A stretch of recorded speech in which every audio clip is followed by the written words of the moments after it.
الحمد لله رب العالمين والصلاة والسلام على سيد الأنبياء والمرسلين أما بعد فأعوذ بالله من الشيطان الرجيم بسم الله الرحمن الرحيم والصلاة والسلام عليك يا رسول الله وعلى آلك وصحبك يا حبيب الله والصلاة والسلام عليك يا نبي الله وعلى آلك وصحبك يا نور الله سورہ آل عمران اس کی آیات 81 سے 82 اللہ رب العزت کا فرمانے علی شان ہے وَإِذْ أَخَذَ اللَّهُ مِيثَاقَ النَّبِيِّينَ لَمَا آتَيْتُكُم مِّن كِتَابٍ وَحِكْمَةٍ، اور یاد کرو جب اللہ نے پیغمبروں سے ان کا عہد لیا جو میں تم کو کتاب اور حکمت دوں، ثم جاءكم رسول مصدق لما معكم لتؤمنن به ولتنصرنه، پھر تشریف لائے تمہارے پاس وہ رسول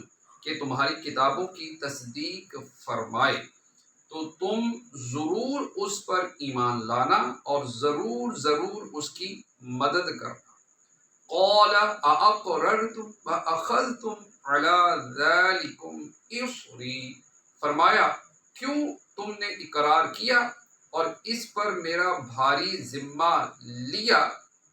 قالوا اقررنا قال فاشهدوا وانا معكم من الشاہدین، سب نے عرض کی ہم نے اقرار کیا، فرمایا تو ایک دوسرے پر گواہ ہو جاؤ اور میں آپ تمہارے ساتھ گواہوں میں ہوں۔ فَمَن تَوَلَّى بَعْدَ ذَلِكَ فَأُولَئِكَ هُمُ الْفَاسِقُونَ، تو جو کوئی اس کے بعد پھرے وہی لوگ فاسق ہیں۔ حضرت علی المرتضیٰ کرم اللہ تعالی وجہہ الکریم نے فرمایا کہ اللہ تعالیٰ نے حضرت آدم علیہ السلام اور ان کے بعد جس کسی کو نبوت عطا فرمائی ان سے سید الانبیاء محمد مصطفیٰ صلی اللہ تعالی علیہ وآلہ وسلم کے متعلق عہد لیا، اور ان انبیاء علیہ السلام نے اپنی قوموں سے عہد لیا کہ اگر ان کی حیات میں سرکار دو عالم صلی اللہ تعالی علیہ وآلہ وسلم مبعوث ہوں تو وہ آپ صلی اللہ تعالی علیہ وآلہ وسلم پر ایمان لائیں اور آپ صلی اللہ تعالی علیہ وآلہ وسلم کی مدد و نصرت کریں۔ اس سے ثابت ہوا کہ ہمارے آقا و مولا حبیب خدا محمد مصطفیٰ صلی اللہ تعالی علیہ وآلہ وسلم تمام انبیاء علیہ السلام میں سب سے افضل ہیں۔ اس آیت مبارکہ میں نبی کریم صلی اللہ تعالی علیہ وآلہ وسلم کے عظیم فضائل بیان ہوئے۔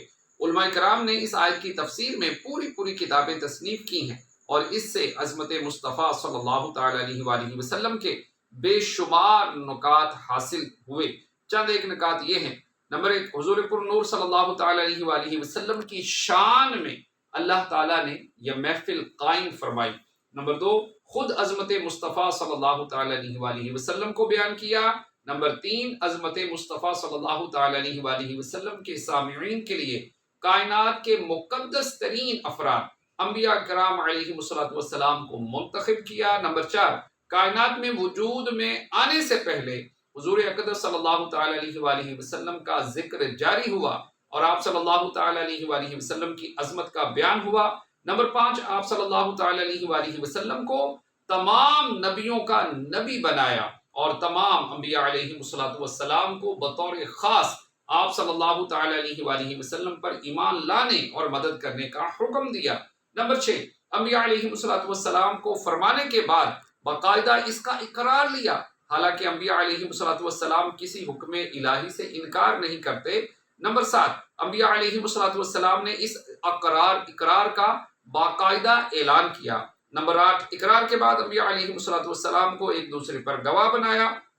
نمبر 9، اللہ تعالیٰ نے خود فرمایا کہ تمہارے اس اقرار پر میں خود بھی گواہ ہوں۔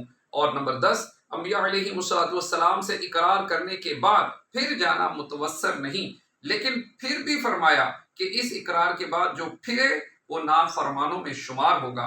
اس آیت مبارکہ میں انتہائی نفیس کلام پڑھنے کے لیے فتاوی رضویہ کی جلد 30ویں میں موجود اعلیٰ حضرت رحمۃ اللہ تعالی علیہ کی تصنیف تجلی الیقین بأن نبینا سید المرسلین علیہ السلام، اس کا آپ مطالعہ کر سکتے ہیں۔ تو پیارے اسلامی بھائیوں، کہ یہ دیکھیے کہ عالم ارواح میں بھی ہمارے پیارے آقا صلی اللہ تعالی علیہ وآلہ وسلم کا کیسا شاندار چرچا ہوا کہ دنیا ابھی بنائی نہیں گئی، اور دنیا کے بنانے سے پہلے ہمارے پیارے آقا صلی اللہ تعالی علیہ وسلم کا عالم ارواح میں ایک ایسا چرچا ہوا کہ جس میں اللہ تعالیٰ خود میزبان ہے، اور انبیاء کرام علیہ الصلوۃ والسلام اس کے سامعین ہیں. تو کیسا خوبصورت وہ چرچا ہوگا، اور کیسا خوبصورت وہ محفل ہوگی. تو پیارے اسلامی بھائیوں، اب ہمارے پیارے آقا صلی اللہ علیہ وسلم دنیا میں ان کی ولادت کو 1500 سال مکمل ہوئے، تو اب بھی ان کا چرچا جاری ہے اور روز بروز بڑھ بھی رہا ہے. تو ہمیں بھی چاہیے کہ ہم اس چرچے کو، ہم بھی خوب اس کے اندر ہم پارٹیسپیٹ کریں. اللہ پاک ہمیں عمل کی توفیق عطا فرمائے. آمین بجاہ خاتم النبیین صلی اللہ علیہ وسلم اجمعین. صلو علی الحبیب.